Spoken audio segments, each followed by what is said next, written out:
Sales.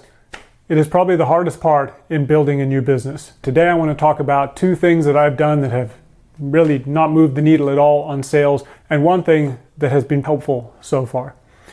The first one that has not helped me has been building a really complicated website. I've spent tens of hours building a wonderful website, but have obsessed over different colors, over the copy. I've edited it numerous times. I've put in my services. I've shot numerous videos, all for the net effect of the past few months of basically nothing. If I could start over again, I would spend maybe a couple hours putting up a single page with a domain name, with a picture and a bio, and maybe a brief outline of my services with a contact email. That's it. Don't go overboard on this. Keep it simple. And then over time, as you build a business and want to scale up, spend the time. But for now, don't worry about it. Just whatever makes you look credible. The second has been creating content. So I've created some videos on this channel previously. I've written a lot of content on Medium and other sites, really talking about the finance function, about operations, all in service of painting me as an expert that somebody should hire to solve some of their problems. And content is really hard to stick out and to cut the noise that is the internet, and that is people's content feeds, that is people's attention. And unless you are able to write really well or write really often and promote that content, it is not going to do you much good to have this content.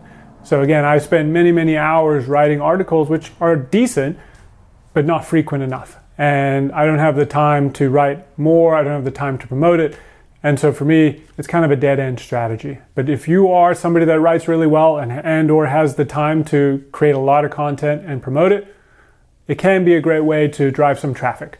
But for me, and for probably others, not a way to spend time. The one area that has helped me quite a bit is officially reaching out to my network. And I say officially because this is an official ask of people, asking them for help.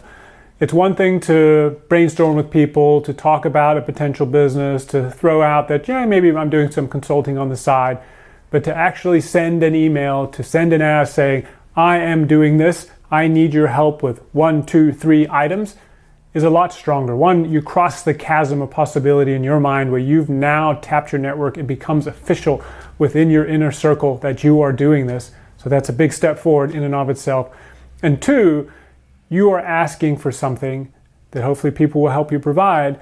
These people are people that know you, but what you're doing is you're lifting yourself and your profile in their minds. Of course, they know you, they're in your network, you're in theirs, but there's so many things that happen in a day that when opportunities come up, you're probably not top of mind. But by reaching out, by sending these emails, by making that pithy ask, by continuing to stay in touch, you put yourself on the top of their mind. So when these opportunities come up, you're the person that gets the call. A story of mine, I've worked with a guy for quite a while now, and he's had a number of projects in the past that we haven't had a chance to work on. I sent him one of those emails saying, here's what I need from you. I'm thinking about doing this. Here's what I would appreciate. Warm introductions and basically look out for any opportunities that might suit me in these few areas. And lo and behold, a couple of days ago, he gave me a call. He's thinking through a new project. He wants to know if we can work together on it. That call would never have happened unless I had sent that email earlier saying, here's what I need. Can you please help me? Lifting my profile up into the top of his mind. So that's worked for me. It's a big step. It feels very official, but it's very clarifying. And again, taps the people that you know. When you reach out, you can also ask for referrals to other people, warm introductions, continue to build that network. It is probably the best way to find opportunities, that word of mouth, that warm introduction. So that's what worked for me. That's what hasn't worked for me. I hope that's helpful to you.